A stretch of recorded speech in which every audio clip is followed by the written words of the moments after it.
Hello, and welcome to The W. My name is Mendez, and it is my pleasure to host a discussion around the film Redefined. Redefined is the story of Kobe, who as a teenager was in and out of rehab, and then, at 18 years old, he hit rock bottom. Now with a job at Napa Auto Parts, Kobe's life is no longer defined by his past. Joining me on The W for a conversation is the filmmaker Marina Dimmett. Marina, welcome to The W. Thank you, Moy. It's such a pleasure to be here with you on The W. I wish we were in person doing this interview, but as you can see, I'm actually 9 months pregnant at the moment. So we're excited to welcome our first child here in a few weeks.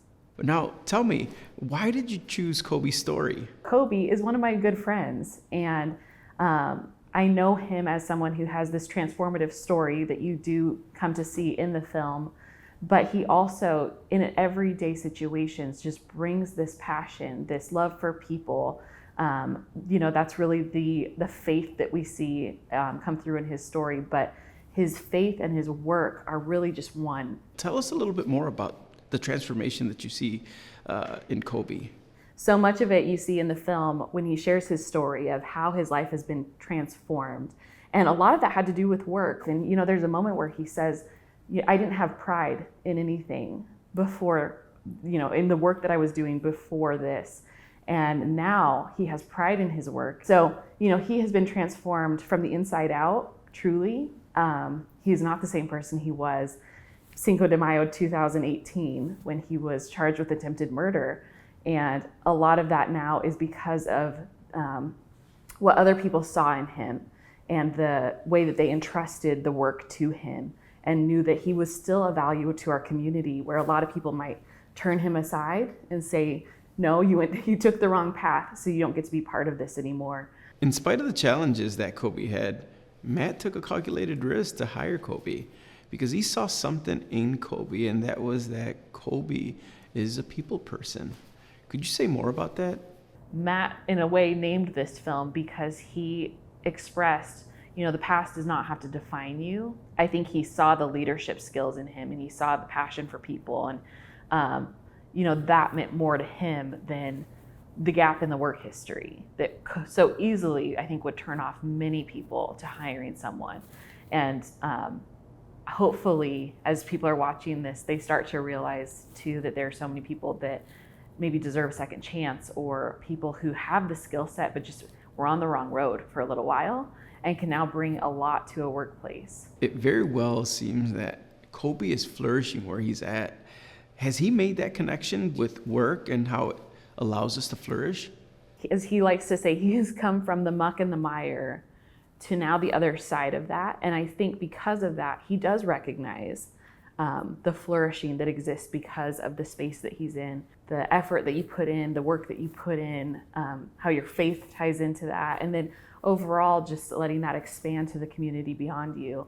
Like Jordan, for example, the customer. And so the flourishing continues beyond just Kobe and his family unit and his employees. Now we're seeing flourishing, not just because Jordan can now make it to his job, but he's also working on himself internally and working through some of the addictions and things that he's had struggles with because Kobe took the time. Exactly. A lot of us don't think of the overarching economic component of what's taking place, especially within the confines of the auto part industry. It was a pleasant surprise to see how a little auto parts store could feed into a broader economy. They are the supplier for, the trucks that run for Idaho Power here in Idaho. And they supply the parts for our police cars, and they supply the parts for many of the fleets that run here locally and across our nation. And that was a huge surprise to learn that.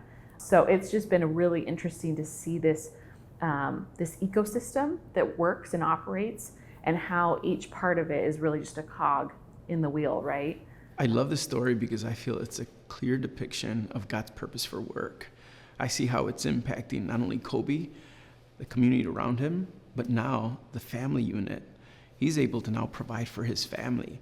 I don't think we could fully count the value that God places on work and how it actually impacts more than just us.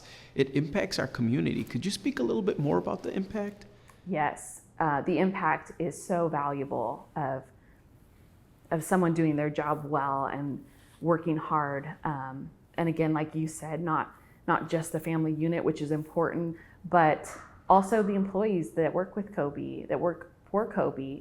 So it's just been really exciting to see how one person has such an impact on this larger community.